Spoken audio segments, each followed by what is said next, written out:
Oke, bismillahirrahmanirrahim. Assalamualaikum warahmatullahi wabarakatuh. Eee, kita bertemu kembali pada pertemuan kelima. Ini, adalah lanjutan dari, eee, materi kita sebelumnya, yakni pengelolaan kas. Nah, pada pertemuan ini kita akan membahas mengenai pengelolaan piutang. Nah, mmm dalam kesempatan ini, dalam sesi ini, nantinya kita akan membahas 3 topik, eee, besar, 3 topik, atau 3 sub-bahasan, yakni yang pertama pengelolaan piutang, kemudian adalah analisis ekonomi terhadap piutang, dan kemudian analisis calon pembeli. Oke, langsung aja, eee, apa itu piutang?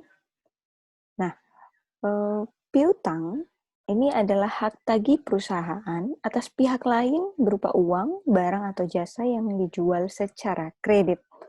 Nah, berarti, piutang ini, merupakan salah satu komponen aktiva lancar.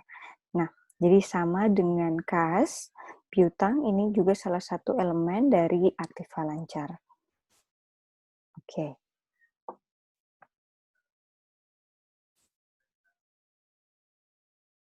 Nah, kenapa sih, piutang itu perlu dikelola? Atau nih, poinnya yang pertama, mengapa kita perlu investasi dalam bentuk piutang? Nah, yang pertama adalah untuk meningkatkan volume penjualan. Seperti yang kita tahu, kalau kita investasi dalam bentuk piutang, um, atau memberikan orang penjualan secara kredit, nah itu kemungkinan atau presentasinya akan lebih besar meningkatkan volume penjualan. Karena bisa jadi uh, pembeli ini tidak mampu membayar kita secara cash atau secara tunai. Oleh karena itu dia membutuhkan kelowongan dengan kredit. Oleh karena itu semakin uh, semakin kita legowo untuk memberikan kemudahan bagi pembeli, maka akan semakin meningkatkan volume penjualan. Kemudian yang kedua adalah untuk meningkatkan laba. Ya tentu harapannya bahwa ketika volume penjualan meningkat itu akan berdampak pada peningkatan laba. Kemudian yang ketiga adalah untuk menghadapi persaingan. Sebagaimana yang kita tahu bahwa setiap perusahaan tentu memiliki strateginya masing-masing. Nah, tentu salah satu strategi yang dilakukan adalah dengan menurunkan atau meminimalkan harga atau pengorbanan yang akan didapatkan oleh pembeli. Nah, sehingga strategi-strategi piutang ini tentu akan menjadi alternatif dari pesaing-pesaing kita. Oleh karena itu, alternatif investasi dalam bentuk piutang ini tentu masih menjadi relevan. Oke. Nah, namun demikian, di lain sisi dari manfaat-manfaat yang dapat kita peroleh jika kita menginvestasikan dalam bentuk piutang, juga terdapat kemungkinan piutang ini tidak tertagih. Nah, sehingga akan menimbulkan kerugian bagi perusahaan. Bisa dipahami ya. Jadi, contoh mudahnya gini, ada orang yang berutang sama kita. Itu tentu itu tentu menjadi hak tagih bagi kita, atau itu merupakan harta kita karena itu merupakan hak kita. Namun belum kita dapatkan karena belum ditagih. Nah, namun tentu ada risiko bahwa hutang yang kita berikan kepada orang lain itu bisa saja dia tidak mengembalikan, dia bisa tidak melunasi hutangnya atau tidak membayarkan hutangnya, dan itu akan menjadi kerugian bagi kita. Oke, oleh karena itu, itulah alasannya mengapa piutang perlu dikelola. Oke, semoga bisa dipahami ya. Kemudian, analisis ekonomi terhadap piutang. Kenapa kita perlu menganalisis ekonomi terhadap piutang? Karena piutang ini akan menyangkut terkait dengan manfaat yang akan kita peroleh dan pengorbanan yang akan kita keluarkan. Oke, jadi dia akan bermain dari dua sisi tersebut. Ada manfaat, kemudian ada pengorbanan. Oke, karena ketika kita melakukan investasi piutang, itu risikonya juga cukup risikonya juga ada. Sehingga memang perlu analisis lebih mendalam atau analisis ekonomi terkait dengan piutang ini. Bagaimana caranya? Ada beberapa cara yang bisa kita lakukan. Yang pertama adalah dengan kebijakan standar kredit atau 5C. Nah, 5C ini biasanya diterapkan oleh perusahaan pemberi kredit untuk sebagai syarat untuk memberikan kredit bagi pembelinya. Apa saja itu 5C? Yang pertama adalah karakter. Karakter adalah catatan dari konsumen berkenaan dengan kewajiban-kewajiban pada masa lalu. Jadi kita perlu menilai nih pembeli kita bagaimana track record mereka di masa yang lalu. Apakah mereka punya catatan terkait dengan kewajiban yang mungkin tidak dia bayarkan sebelumnya, ataukah dia punya track record yang baik? Maksudnya dia selalu mampu melunasi atau membayar tagihannya secara konsisten. Kemudian yang kedua adalah capacity. Capacity adalah kemampuan konsumen dalam melunasi hutangnya yang ditunjukkan dengan rasio likuiditas. Di sini kita perlu melihat bagaimana rasio likuiditas dari pembeli. Likuiditas di sini kemampuan konsumen melunasi hutangnya. Oke. Kemudian yang ketiga adalah capital, yakni kemampuan keuangan dari konsumen yang ditunjukkan dengan posisi kepemilikan atau rasio debt to equity. Ini juga ada penjelasannya di slide-slide berikutnya, nanti kita jelaskan. Kemudian yang keempat adalah kolateral. Kolateral di sini adalah jumlah jaminan dari konsumen terhadap hutang. Oke, jadi di sini ada agunan atau jaminan yang dijaminkan oleh konsumen. Jadi ketika konsumen sewaktu-waktu ini mengingkari kewajibannya dalam membayar hutang, maka perusahaan ini berhak memiliki agunan yang dijaminkan oleh si konsumen. Kemudian yang kelima adalah condition, yakni kondisi perekonomian dan bisnis secara umum yang mempengaruhi kemampuan konsumen dalam melunasi kredit. Kalau kondisi ini kita bisa kaitkan dengan kondisi ekonomi negara, ya. Oke. Dan kemudian kita dapat menilai bagaimana kemudian kemampuan konsumen dalam melunasi kreditnya.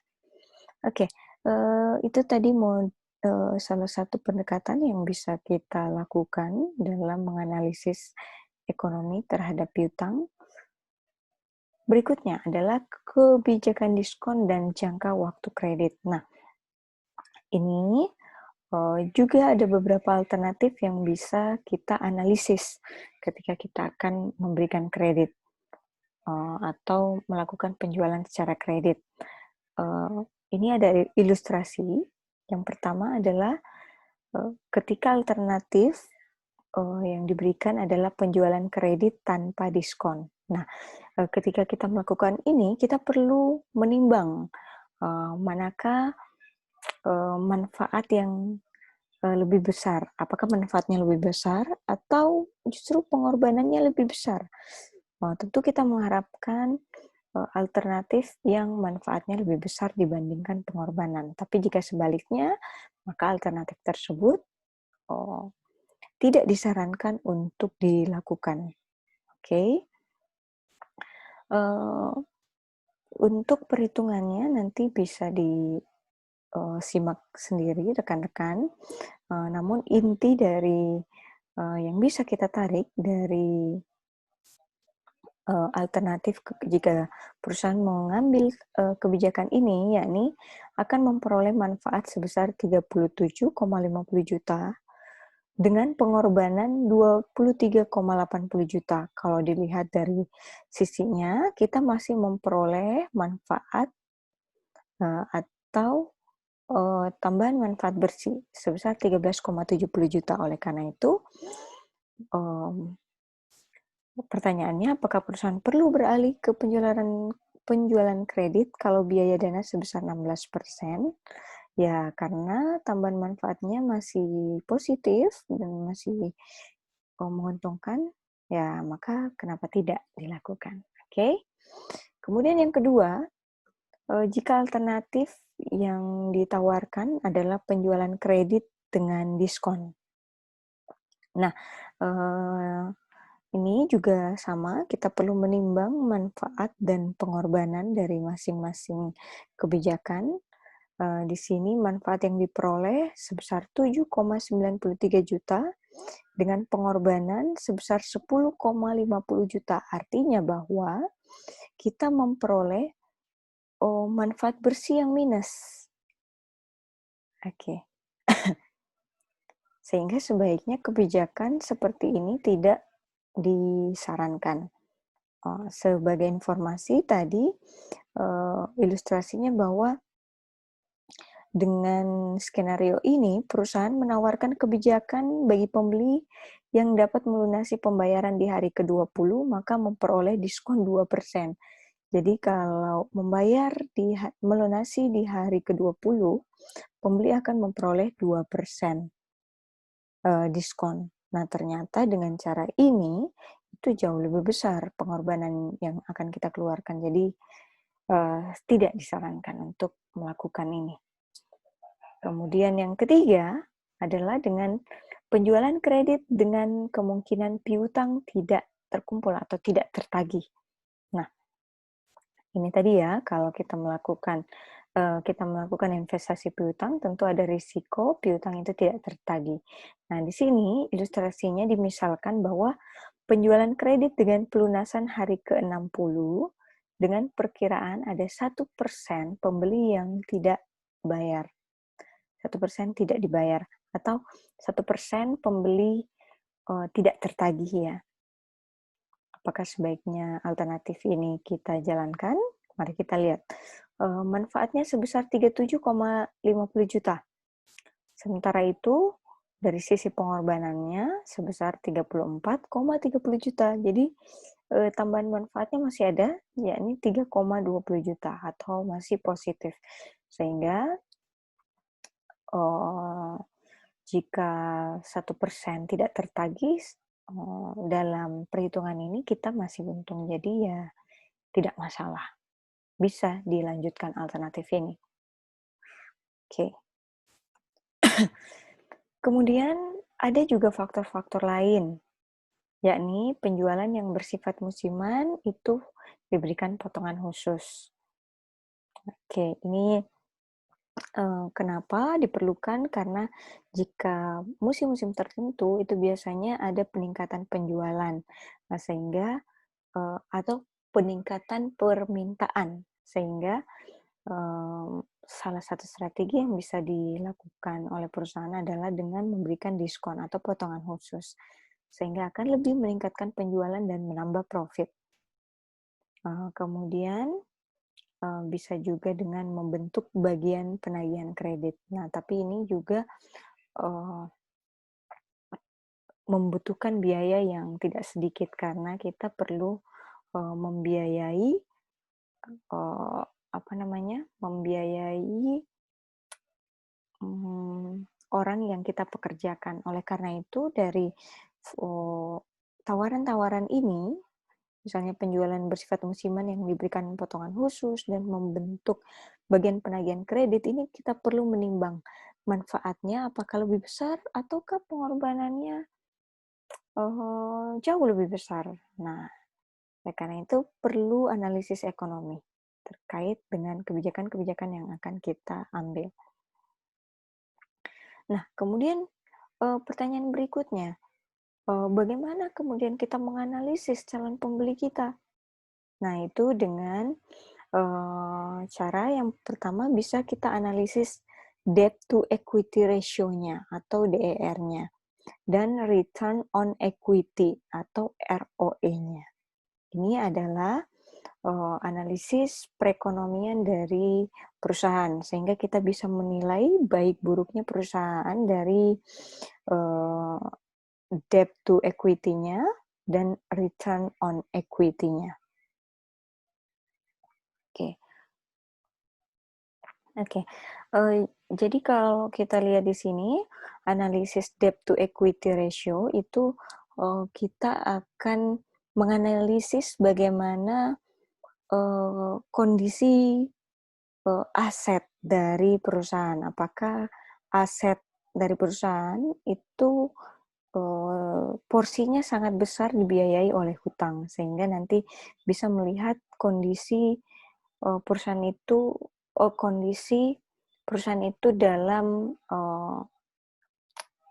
membiayai asetnya, apakah dengan, hutang jangka panjang dan sebagainya. Karena ini nanti menyangkut, kemampuan perusahaan dalam membayar, kita. Kemudian yang kedua adalah return on equity, itu, dari sini nanti kita bisa lihat bagaimana kemampuan dari manajemen untuk kemudian menghasilkan laba bagi perusahaan, dan atau, pemegang saham. Sehingga semakin baik, return on equity-nya, maka semakin baik juga perusahaan itu. Oke, bisa dipahami ya. Nah, nanti jadi, kita kumpulkan di sini, misalnya kita sudah menganalisis ada 15 perusahaan di sini, kemudian kita, analisis DER-nya dan ROE-nya. Maka nanti kita akan memperoleh statusnya, apakah dia tergolong baik atau buruk. Nah, nanti, hasil dari ini kita, coba terjemahkan dalam bentuk, plot seperti ini sehingga lebih terlihat jelas. Nah, di sini, kalau yang di sini artinya baik, yang perusahaan di sini buruk. Sehingga yang buruk ini, sebaiknya tidak menjadi tidak, dipertimbangkan sebagai pembeli. Sebaliknya, perusahaan-perusahaan ini kemudian layak untuk kita, eee, dapat menjadi calon pembeli kita. Oke. Kemudian yang kedua adalah dengan analisis profit yang diharapkan atau expected profit. Nah, di sini, formulanya juga sudah ada, yakni probabilitas akan membayar, kemudian, selisih harga dikurangin biaya, dikurangin lagi probabilitas tidak membayar dikali dengan biaya. Nah, ini contohnya misalnya, probabilitas akan membayar sebesar 95%, kemudian probabilitas tidak membayar sebesar 5%. Masing-masing ya. Kemudian ini kita masukkan, misalnya harganya 100, biayanya 80. Ini juga biayanya 80, nanti dapatkan hasilnya 15. Nah, kesimpulannya bahwa karena expected profit-nya ini masih positif, maka permohonan tersebut dapat dikabulkan. Oke. Jadi ini kita menganalisis pembeli kita. Jadi kalau expected profit-nya positif, ya dia adalah calon pembeli yang baik. Namun sebaliknya, jika negatif, ya sebaiknya tidak mengambil resiko untuk memberikan pinjaman pada calon pembeli tersebut. Oke, demikian penjelasan singkat mengenai pengelolaan piutang. Kita lanjutkan pada sesi diskusi sebagaimana biasanya. Oke, demikian rekan-rekan. Assalamualaikum warahmatullahi wabarakatuh.